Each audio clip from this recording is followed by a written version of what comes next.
Hi guys, nagpalit ng liderato ang Committee on Appropriation sa Kamara. Yay! Tinanggal na nila ang pinalit.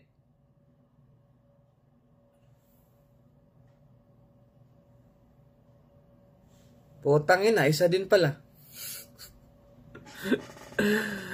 Alam nyo guys, alam na namin yung mga galawan ng administrations na to. Para pagtakpan ng issue sa rally ng ANC na nagiging impact sa kanilang administrasyon, gumawa sila ng sarili nilang issue.